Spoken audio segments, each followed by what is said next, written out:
Thank you very much for being here. We had a very, very good cabinet meeting. We're on our way to some tremendous numbers. I think, first of all, many companies are now moving into the United States. They're coming back. Some of them left us from many years ago, decades ago, and seems they're all coming back. We have probably identified maybe $4 trillion worth of companies moving back or going to move back. Many of them have announced it's going to be tremendous jobs, high-paying jobs too. And you probably know the chip business, not because of the CHIPS Act, which was a disaster. You gave billions of dollars to companies that already have many billions of dollars. They said thank you very much. It was no incentive for them to use it. But what is good is the tariffs will make it so that they want to come back. That's why they're coming back. I think they're coming back because of the election that took place on November 5th and because of the fact that they have to come back because the tariffs are forcing them to come back. And remember, there are no tariffs if you build here, and that's a big factor. So we have record numbers. Howard was just telling me the numbers that we're talking about are crazy, beyond anybody's wildest expectation. So they'll be doing a lot of building, all sorts of businesses, including the basics of automobiles.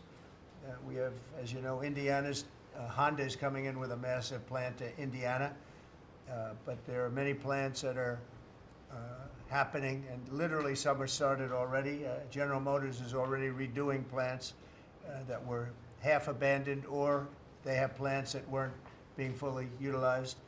They're going to be they and others are going to be making parts and other things in those plants so that it's one-stop shopping finally. It's ridiculous. You had to go to Mexico, you had to go to Canada, a car went all over the place. It was like, I don't know how that would have worked, but that's the way it sort of ended up.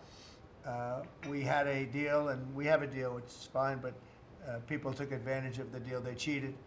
And when you cheat, the deals are unfortunate. But now what's happening is the numbers are beyond our wildest expectations. Now, having to do with cutting, we've done a lot of cutting from people, ideally the people that aren't doing the job. In many cases, people weren't attending jobs. In many cases, people didn't exist. They had on the government rolls people that don't even exist. But of the ones that did exist, as you know, many didn't come to work. Many had no intention of coming to work. Many were paid and working someplace else. There were lots of bad scenarios, but they're being weeded out, and I think we're probably ahead of schedule on that. And to me, something that was just terrible is the contracts that we're finding, the fraudulent contracts that we're finding, where millions and millions of dollars and even billions of dollars in some cases were given out. And I think we'll start with that. I'd like to start with Doug Burgum, Secretary of the Interior. He told us about a couple of contracts that we have now found. When he got there, they saw this with Chris and everybody, and they couldn't believe it. Doug, could you just relate what you told us a little while ago? No, happy to, Mr. President. There was a federal consulting group, which was a group inside of Interior, but it was managing contracts from many different agencies that flowed through here. One of those contracts was to do surveys of individuals, $830 million for surveys. And so part of the question was, hey, could we actually see the surveys? And then the surveys came back, and a survey was like 8.5 by 11 sheet of paper with 10 questions that anyone's child in junior high could have put together, or AI could have done for free. $830 million. So that's one that we've stopped. And that contract was going out after you were inaugurated, sir. So Yeah. it was So jumping. It's a pure fraud. Yeah. It's a fraud. But we've had many fraudulent contracts that were caught by the work that Elon and his people are doing, and working with our people. It's been brought to light. The fraud, not just waste and abuse, the fraud has been incredible. You mentioned one, Madam Secretary. Well, yes, sir. Okay. Well, let me just add to that, and thank you. We just had a wonderful cabinet meeting, all aligned on certainly the effort to realign the government. But even at the U.S. Department of Agriculture, we've canceled a $300,000 contract educating on food justice for queer and transgender farmers in San Francisco. A similar contract we canceled in New York, again, educating transgender and queer farmers on food justice and food equality. I'm not even sure what that means, but apparently the last administration wanted to put our taxpayer dollars towards that.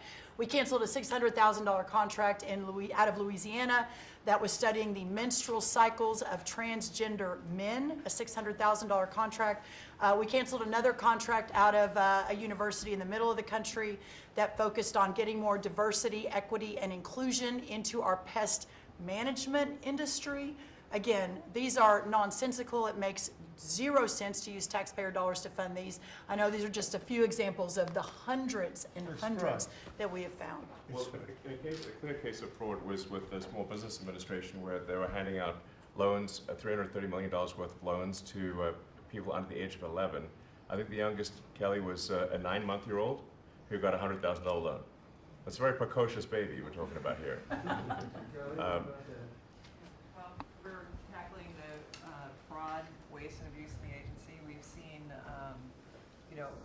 hundreds of billions of dollars of fraud go unprosecuted, so we're taking that on. We have a zero tolerance policy for fraud, and we continue to crack down on it and make sure people are held accountable. And you have a lot of that. You found far too much of it. It's a pure fraud. We like to use the words waste and abuse because they sort of sound good, but many of these things are pure fraud. Now there was a contract that you've heard about where Stacey Abrams got $2 billion just before we took over, and it was a rush to get her the money, and that was environmental, and nobody knows what she was doing. But $2 billion. If you got $2 million, that's a lot. If you got 200,000, that's a lot. But this was $2 billion was given.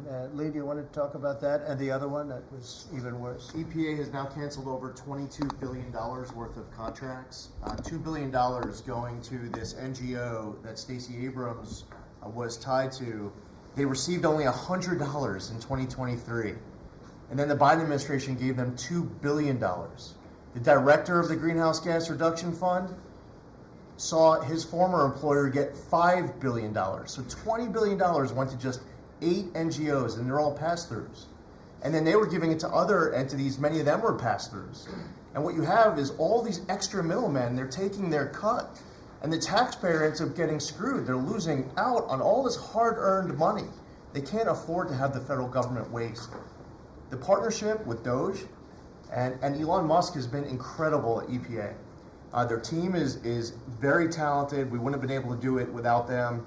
And of course, this mandate from President Trump to make sure that we identify every last penny, whether we're saving $50,000, $5 million, or $22 billion. We will not rest until every last penny is saved. Thank you, Mr. President, for the opportunity to do this for the American public. Thank you. Great job, Ellen. So we have a lot of that.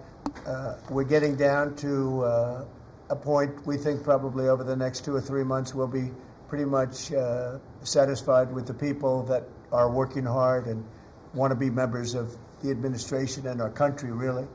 And they're doing a lot of good people. We have a lot of great people. We want to keep the good ones, and we want to get rid of the ones that don't exist, and we want to get rid of the ones that do exist but don't work. And we have quite a few of them. Would anybody else like to say something before we take some questions from the press, please? Doug Collins. Yes, Mr. President, I think one of the things that you've always told me is to take care of our veterans, and that's what we're doing at the VA. And one of the things, though, is you also have to know who your employees are. You have to know the very fact of who you are. We're 470,000 roughly when we started this, larger than the active duty Army, when you think about that in the perspective. But however, this is an interesting point. When I first got there and we started looking at this, how you take care of people, we didn't have an HR system that could actually give us a rundown on who actually was working where. That we've had to work with that, working with our VA employees who are those liaisons. We've been able to put together an organizational chart which we can start looking at that. But the interesting part about it is about taking care of veterans, and what you've told me to do is how do we get the people in the right places. And I think when we look at this, GAO has told us we were high risk for years.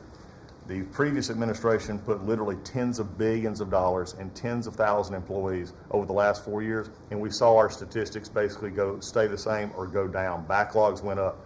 You know, maybe the question is not money and employees anymore. Maybe it's the organization and how we effectively deliver for the American people. And that's what we're going to do. Well said. And you know, one thing I want to add to it, it is not necessarily a very popular thing to do. You know, you're talking about employment, you're talking about people and the lives of people. And yet, I think the American public understands we're trying to save our country and make our country great again. I mean, you could say it, but we're trying to save our country from this extraordinary thing that was happening. What they were doing to our country was just a horrible thing. And I have no idea how it plays out in the public. I guess you see poll numbers that are very good numbers, but I don't know what that means long term. But it's something that has to be done. If we don't do it, we're not going to have much of a country left, so we have to do it. So we're doing things that I think a lot of presidents wouldn't be inclined to do, but we're doing it to really, you know, I don't want to use cliche. I don't want to say we're doing it to make America great again, because I say that on the campaign trail, but there's really no other words that could express it better than that. We're doing it to help our country, and our country was riddled with fat, like no country probably anywhere in the world, and we're getting rid of the fat. And at the same time, we're going to be bringing in millions of very good, high-paying jobs, and we're going to be taking in a lot of money. Our country's going to be very strong. We've been ripped off by every country in the world, friend and foe. We were taken advantage of like nobody's ever seen. And you saw what happened today with Venezuela. We did something with Venezuela, which is long in the making, and it's very substantial. And we'll be announcing cars very shortly, and we already announced steel, as you know, and aluminum. We'll be announcing pharmaceuticals at some point in the not too distant, because we have to have pharmaceuticals. We don't make pharmaceuticals anymore in our country. And if we have problems like wars or anything else, we need steel, we need pharmaceuticals, we need aluminum, we need a lot of these things that we sort of don't make anymore, and yet we're equipped to do it all. So we'll be announcing some of these things in the very near future, not the long future, the very near future. And it'll bring in billions of dollars, billions and billions, and it'll bring in, maybe more importantly, jobs. It'll protect the jobs we have, and it's going to be really, really quite amazing. Chris, did you have something to say? Yes, Mr. President. I want to say energy is the infrastructure that makes our country run and drives our national security. The Biden administration grew my department, the Department of Energy, by 20%, and expenditure much more than that, all in an effort to reduce the production of energy in the United States and to make energy more expensive. We are stewards of the American taxpayer dollars, right? That's the job of everyone around this table, led by you. We want to reverse that trajectory and care about every dollar an American taxpayer gives us, and are we using it for the benefit of Americans? Let me tell you one thing, huge growth in expenditures, huge growth in employee count. Puerto Rico, an American territory, had its electricity grid destroyed. They had billions of dollars in the Department of Energy to help Puerto Rico, yet they didn't spend that money, because that money would have meant more energy, more jobs, more prosperity in Puerto Rico. They wanted to have them as a poster child of wind and solar. This island should run on wind and solar. That just doesn't work. But they cared about politics more than the American people, and they didn't treat the dollars like they were their dollars. Yeah. This table, the team you have assembled, we're treating the American dollars like they're our dollars. Thank you. You're doing a great job on energy, by the way. We have things happening with energy that will knock your socks off. A really amazing job. Howard, do you want to say a couple of words? Well, what is so exciting is April 2nd is just around the corner, and that's American Liberation Day. That's the day when the rest of the world starts to treat America with respect. And your leadership, understanding how the rest of the world treats us, and what balance and what fair trade finally is going to take care of America. It's going to launch the External Revenue Service to start to build the power and prestige of America back. And I'm honored to be helping you on that course. It's an interesting term, right? the external revenue service. We're going to take in a lot of money from the outside, and that's going to keep our taxes low, and I think getting a lot lower. It's going to be a lot of money, and the external will take care of the internal to a large extent. So I think it's going to be a beautiful transformation. Linda, you might say a couple of words. You've done so amazing. It's a 50% cut, and more importantly, we want to bring education into the states. We're at the bottom of the pack, but we're the most expensive per pupil, and we want to bring education back to the states where they can teach the students lovingly with their parents and with the boards and everything else, and they'll be every bit as good as these other countries. These individual states will do a phenomenal job. You want to say something? Yes, sir, and if we think about education, if we don't address the issues in education now and start getting our scores up, what are we going to find our next generation after that? Where are our engineers, our doctors, our lawyers, our scientists, our AI and technical experts going to come from? We will go farther and farther down, and with everything else we're doing within our country, building manufacturing, bringing all of that back, if we don't educate in the best way we can, we will be lost, and those generations will be lost. It is, I think, the cornerstone of our culture and what we need to focus on. And so by having education at the best place where it can be, which is at the states, the local levels, with governors, with best practices and tools, which I hope the Department of Education can help supply for them, we'll do it. And Linda, as you know, the SBA has taken over her student loans, which is a lot of loans. It's a big job, and Kelly, we appreciate that. You're going to do fantastically well. And Bobby is going to be taking over their various medical aspects and health aspects of the educational process. So, and he's going to do a fantastic job of it. So, thank you very much. Thank you, Mr. President. I just say that I'm very grateful to you and very grateful for the partnership with Doge, with Elon. We've identified extraordinary waste in my department and HHS. The expenditures, the budget of HHS during the Biden administration went up by 38%. The employees went up by 17%, and healthcare went down. We have 40 comms departments. We have 40 procurement departments. We have 40 IT departments, and we have 40 procurement, HR, none of them talking to each other. We are, with Elon's help, eliminating the redundancies. We are streamlining our department. We're going to go back to providing gold standard science. We're going to get the money to the scientists and to the patients rather than to the administrators and to the bureaucrats. And we're going to restore gold standard science, and we're going to make America healthy again. Thank you very much. It's great. If you might, Madam Secretary, say a little bit about what's happening and how well we've done at the border. Sir, this last week I was in Arizona, California, Alaska, and Florida, and CBP literally has almost 100% operational control of the border, which means that our country is secure and that we know who's coming into this country and that they love our country and they want to help keep it great into the future.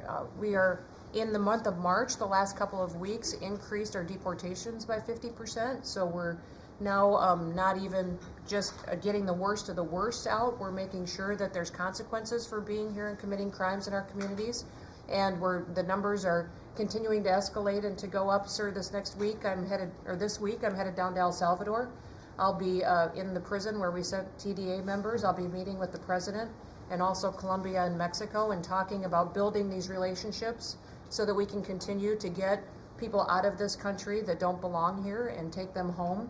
And also, you had talked to me about sending the message worldwide about the fact that people shouldn't be coming to this country and they shouldn't be coming here illegally. So we are in several other countries around the world with a message right now that's saying, if you are thinking about coming to America illegally and coming here, don't do it. You are not welcome. We have a legal process to becoming a United States citizen, and there are consequences if you come here illegally, and America has changed because we're putting Americans first. So we've also, the Coast Guard has done phenomenal work. I don't know if you all have reported on it, but we have broken historic records in the amount of drug interdictions that they have brought in. We've repositioned the fleet to go after the fentanyl crisis and to go after the southern border and securing it, and they've done amazing work as far as that. We were down in Florida. They brought in $500 million worth of cocaine that they had done in 14 interdictions and had brought them in, going right directly after the cartels and doing great work there. And we have a cutter that we have sped up the process, sir, the icebreaker. That'll be hitting the waters here this summer, and we've got 2 more that will be coming. But, you know, Russia's using their cutters and icebreakers up in the Arctic to do surveillance on us, and we're going to reposition our fleet to continue to partner. I want to thank the Secretary of Defense and the Navy for all of their help and partnership, too. We do operations together because their obvious Navy warships are in certain regions, but our cutters are faster and can work together in a partnership that's securing America. So, and we're going to eliminate FEMA. So we've got a lot to do, but it's all good, and we're working hard, and we're going to make sure that we're continuing to do exactly what you promised. That's great. Great job. Yesterday there was a plaza that you know well. There'd be hundreds of thousands of people standing at that plaza, pouring into our country, totally unchecked.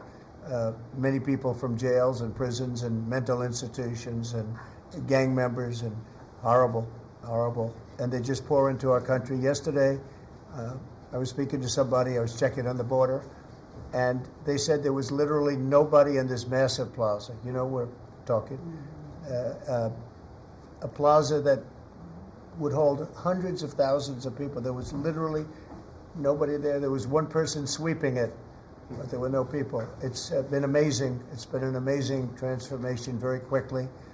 And we're getting the bad ones out first, and we're taking them out. And there's some really bad ones, murders of more than one people. At least 50% murdered more than one person. This is the people that we're letting in through their open border policy. It was terrible. But I want to just congratulate you and Tom Holman on the job you've done. Boston this weekend, hundreds of dangerous criminals were removed, 4 killers taken out of the country just by what they did in Boston this last few days. Yeah, and these are killers that there's no reasoning. It's not like, oh, let's talk them out of it. These are stone cold killers. They don't care. They don't even think about it. They kill somebody. They go to sleep. They wake up. They don't even remember they killed them. These are bad people that should have never been allowed into our country. Pam is doing such a fantastic job. I thought maybe you could say a few words. Thank you, President.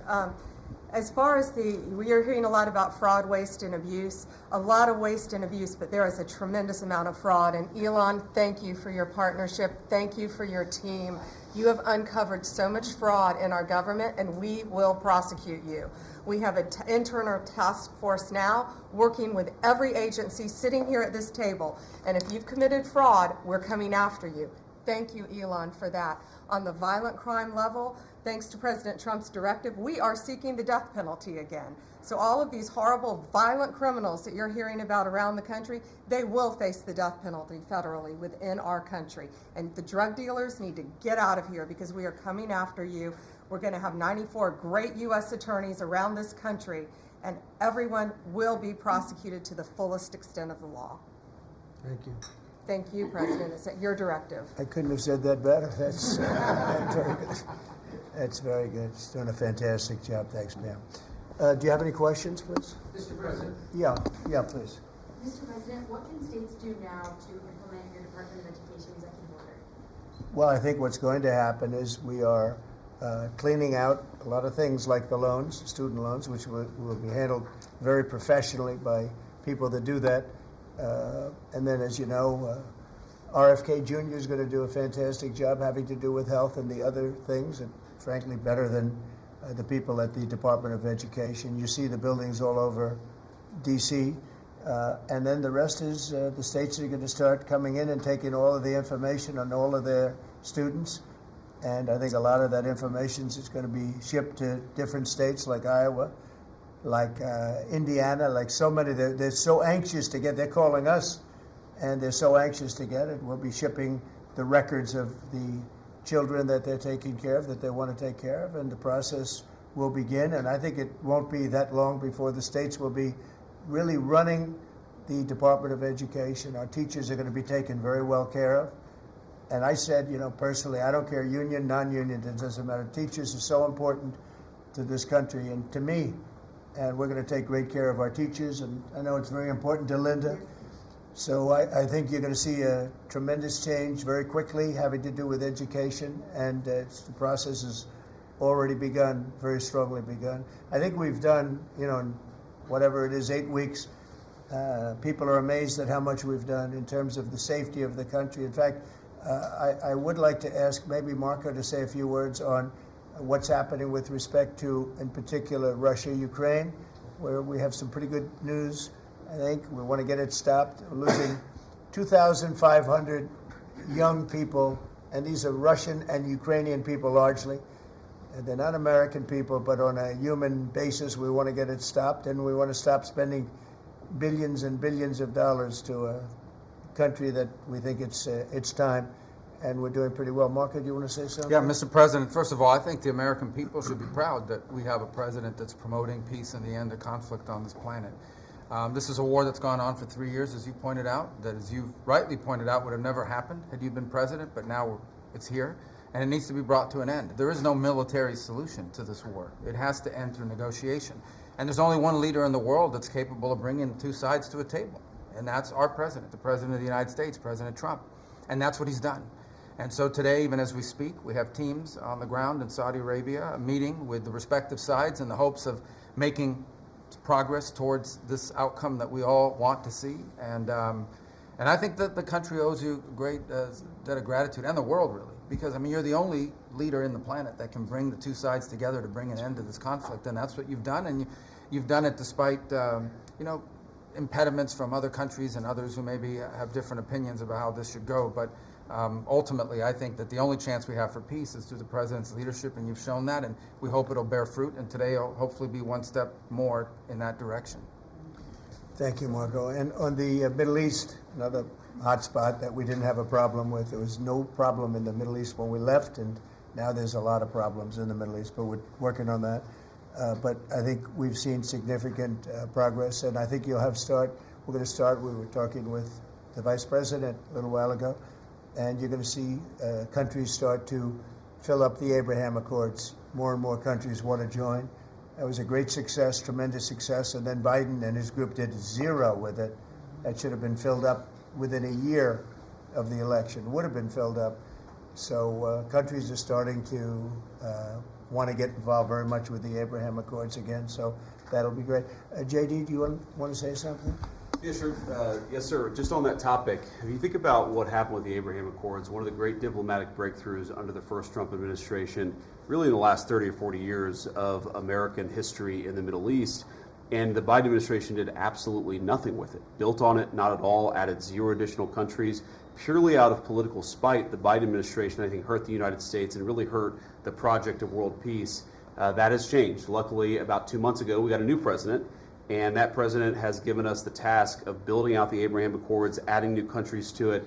And really what you see is a lot of these countries that have historical ethnic or religious hatreds want to build. They want to build new artificial intelligence. They want to build new real estate projects. They want their citizens to become rich and prosperous and peaceful, and they're setting to the side some of those old hatreds under the leadership of President Trump. So it's early, but we made a lot of progress, and we'll keep on making progress, sir. Thank you, JD. One of the things that's very important, I think, to mention, I saw a show yesterday, and they had a Democrat congressman on. It was on Fox. And he said, well, President Trump said prices would be coming down, and instead he's focused on other things. Well, we are focused on a lot of other things, like peace, like all of these companies that are moving in and jobs. But what he didn't say is that prices have come down very substantially. And if you look at when I came in, after 1 week, they were screaming at me about eggs. Eggs had nothing to do with me, but they were through the roof, and you couldn't get them. And now they're down about 35, 40%, maybe even more than that. I'm going to let Brooke, if you would just discuss that. And groceries generally, prices are coming down, and energy prices are coming down. And I hope the Fed lowers interest rates, and then you're going to see interest rates coming down, and I'll have you speak about that in a second, Scott. Brooke, go ahead. Well, sir, thank you. I think the first thing that's really remarkable to note is that the prices of eggs under the 4 years of Joe Biden increased 237%. 237% in those 4 years, and yet it wasn't covered in the press at all. No one talked about the price of eggs in the summer of last year, for example, from the media. So, of course, the president wins and he is inaugurated, and the next day, everyone is yelping about why the price of eggs are so high. So it was certainly one of many, many issues we took on under the 4 years of Joe Biden. We had the cost of input go up 30% for all of our agriculture products. At the same time, the trade deficit increased $49 billion. So it was zero under the first Trump administration. And then under Joe Biden, we sold $49 billion less of our ag products around the world. Then you combine that with the avian bird flu, and I know I've talked to a lot of you in the press on this over the last 3 or 4 weeks. But listen, here's the deal. The president, under his vision and support, we released about a month ago a very significant plan on how to bring the price of eggs down. It included 5 prongs. I won't go into it now because I don't want to bore everyone, but since that day, since we released that plan regarding biosecurity, repopulation, importing eggs, research, and then deregulating, taking those onerous rules off of our farmers, our egg-laying farmers, since that time, the price of eggs, the wholesale price of eggs, has come down 53%. So we're going to keep working on it. Listen, it's not something you solve overnight. Avian bird flu and some of the other animal diseases, we're working across the government, several partners out in the cabinet on that, especially my friend Secretary Kennedy over at HHS. But we have a long-term solution, but at least for now, in the short term, thanks to President Trump and so many that have worked so hard, the price of eggs are coming down, as well as the price of groceries. So thank you, sir, for the opportunity to lead on that. And the number is 53%, and they're readily available. So I think it's a fantastic job. And overall groceries are down, too. That's right. They're coming down. So the consumer's finally seeing some good news instead of year after year of prices going up because of grossly incompetent leadership. Scott, do you want to talk about interest rates, where you see it all going? Yes, sir. So we are, under your direction, we're reprivatizing the economy. We're bringing down government spending. We're bringing down excess employment in the government sector. On the other side, we're going to re-leverage the banking system. We're going to have all the new manufacturing jobs, so everyone who's laid off from the government will have an opportunity to go into the private sector, and that is going to lead to disinflation. Inflation is under control. We're going to get the affordability crisis fixed. So lower energy, deregulation, more private sector jobs that will naturally get interest rates down. Interest rates down. Mortgage rates are down almost every week since January 20th. The energy costs are down about 15%. Crude oil is down about 15%. And as we keep that going, interest rates are going to keep declining. It'll be good for mortgages. It'll be good for credit card debt. It'll be great for auto loans. That's great, and you're doing a really, really good job. I'd like to see the Fed lower interest rates. That's just my opinion, because things are coming down. We have inflation under control. Tremendous amounts of money will be soon coming in from tariffs, which is about time that we were able to partake. We've been ripped off by every country on that basis, and it's about time. But that will be, I think, treated very fairly. Will be very fair. But the money that we're talking about is rather astronomical, and it should be, because we put years and years. I was able in the first term. We had a great first term with the highest stock price increase ever.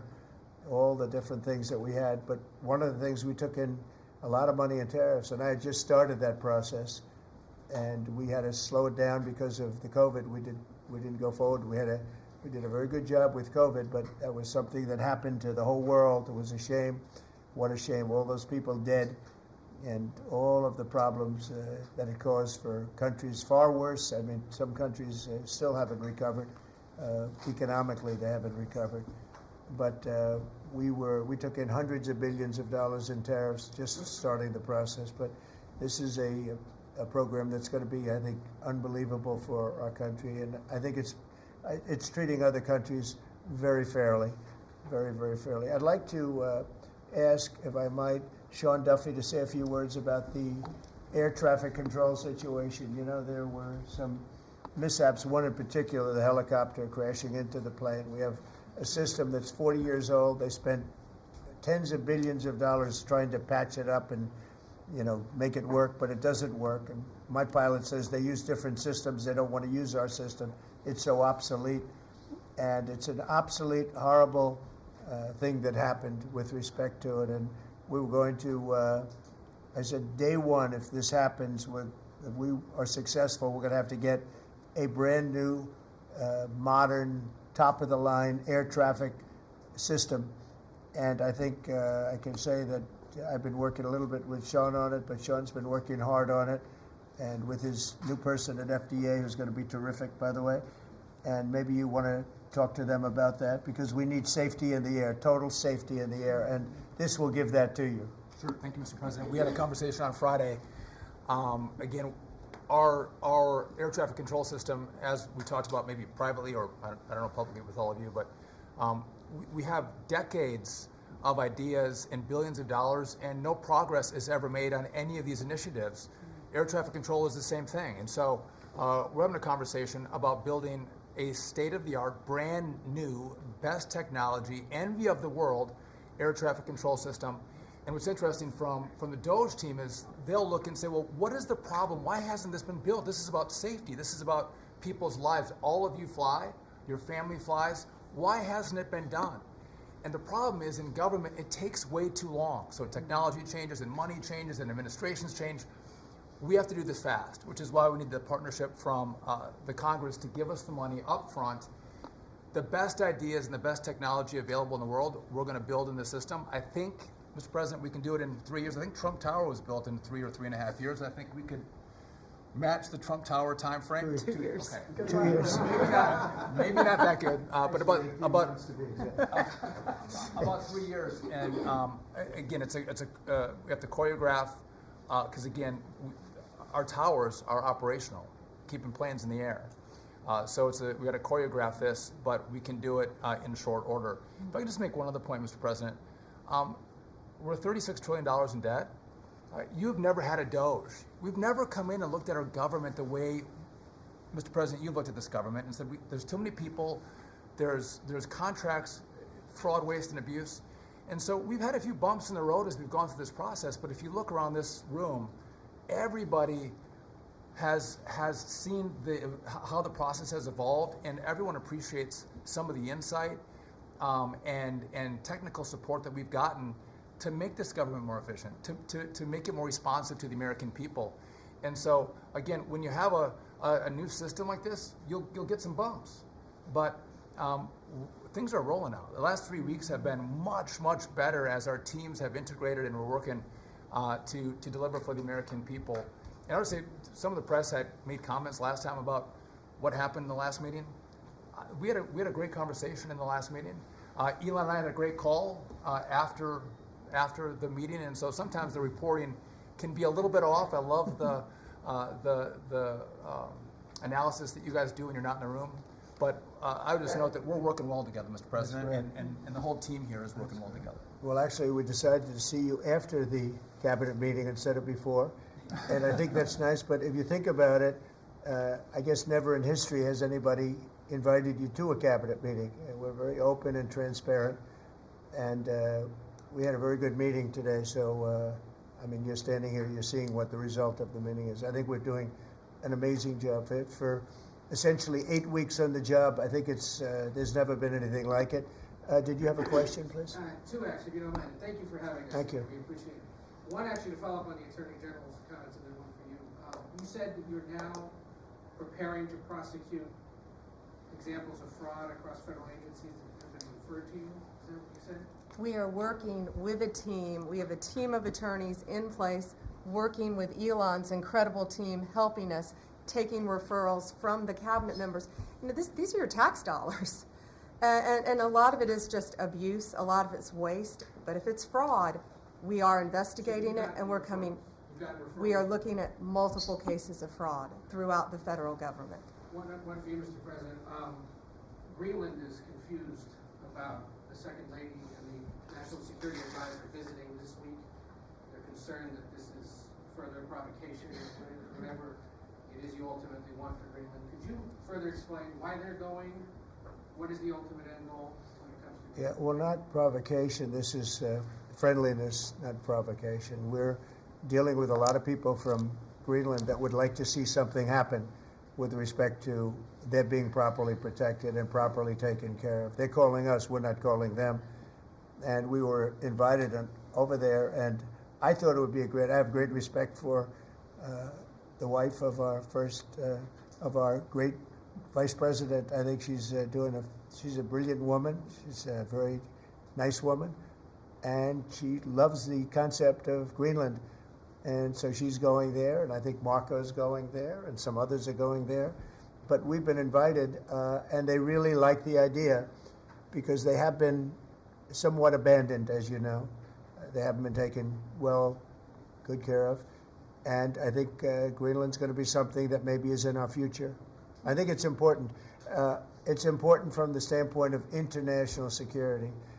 And if you look at the ships outside of Greenland, you have Russia, you have China, you have lots of different people and lots of different places, and it cannot go on the way it is. It's not going to go on the way it is. I'll make a statement. It's not going to happen.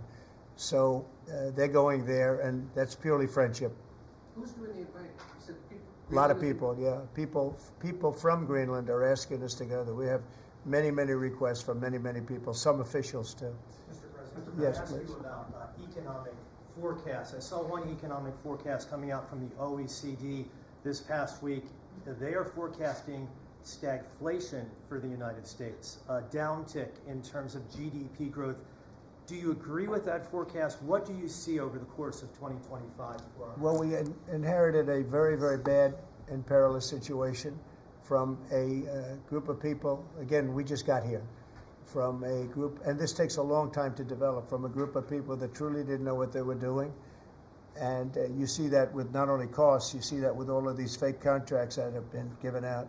So we inherited a bad situation, but I think we're going to have an economy that booms. I think when it all kicks in, it's not going to take very long, because some of these people that announce that they're going to spend billions of dollars, I mean, literally, Apple is spending $500 billion. They've never made anything close to that to do that. They're building plants here instead of China, instead of other places.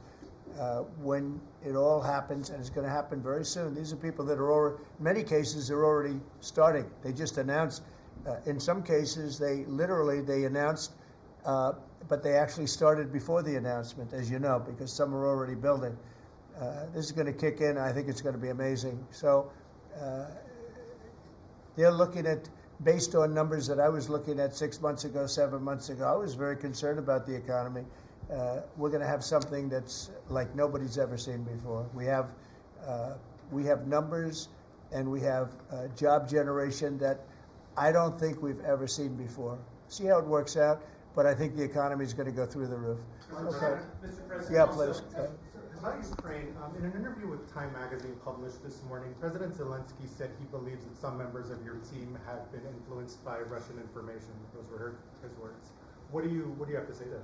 Well, probably they have been influenced to get this thing settled, because Ukraine wants to see it settled. I think they have to have it settled, and Russia wants to see it settled. And I think if I weren't president, this would never happen. Marco's doing a great job, and Steve Witkoff has been incredible. Michael Waltz. We have a great group of people working on it, and it takes a good part of their day, settling something that really, it affects us monetarily because we've given so much money, and we're getting that done. In fact, Scott is telling me that the agreement on rare earths is just about completed. They'll sign it shortly. So it's, as you know, Europe is in for a very small fraction of what we're in for. It affects them much more than it affects us. Again, they are in as a loan, which nobody knew until I came along. Europe is giving the money to Ukraine as a loan. We were just pouring money into Ukraine. It was a very unfair situation. So we made a deal on rare earths. But most importantly, we want to stop the killing that's going on. 2,500 on average, mostly soldiers, a week are being killed. And they're Russian and they're Ukrainian, and if we can stop it, that's a very important thing to me on a human basis. Okay, anybody else? Are you signing the rare earths deal today? Is that what you mean? No, we'll be signing it soon. So Ukraine. It'll be signed very soon. China has another question on Ukraine. Yeah. You recently mentioned the fate of all the Ukrainian children abducted and transported to Right. Russia. So are you demanding that Russia return these kids to their families in Ukraine? Well, it's one of the things that we're talking about. I know that no decision's been made. We're talking about territory right now. We're talking about lines of demarcation. We're talking about power plant ownership. Some people are saying the United States should own the power plant and then work it that way because we have the expertise to fix it up, et cetera, et cetera. It's okay. That would something like that would be fine with me. But they are talking about ownership of the big nuclear power plant in particular. But all of these things will come up, and they have come up, and that has been discussed, yes. Okay, I want to thank everybody very much. This was a great meeting. These are phenomenal people. We're lucky to have them. I have to tell you, I want to thank you all. And Elon, I want to thank you. I know you've been through a lot with this horrible situation that happens. That's right. Saving America. It's very unfair. What he is a patriot. Here's a man that I can tell you, he's a friend of mine. He's become a friend of mine. He supported me in the election. That's when I got to know him, really. I knew him a little bit from the first term, but not much. But he's a patriot more than anything else. He's never, think of it, he has never asked me for a thing. He could have. I always say, I wonder if he's ever going to ask me for something. And that's always subject to change, and if it does change, I'll let you know about it. But Elon has never asked me for a thing. I mean, I got rid of the electric car mandate. I have no idea how that affects him, but possibly not good. I don't know. But he's never asked me for a thing. And I think that's an amazing tribute.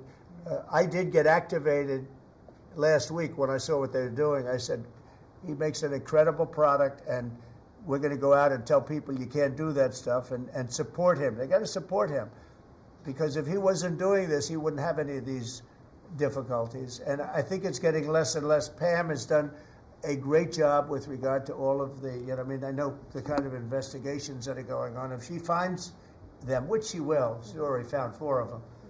But I think they're going to suffer very grave consequences, because they're really terrorists when you think about it. They're terrorists at a high level. And I think the people that are financing them, they could very well be people I know, people that you write about.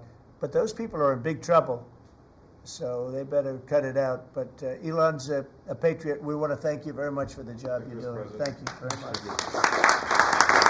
Thank you very much, everybody. Thank you. Thank you, everybody. Very much. Thank you very much.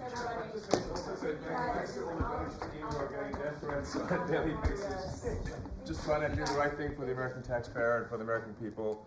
Just a thank you to the Doge team who are literally getting death threats and being accosted, and these are, a lot of them are just kids. They're just trying to help out, and they're very talented. They could get jobs for millions of dollars a year. Instead, they come here, earn peanuts, and get death threats. So thanks to the Doge team. Thank you.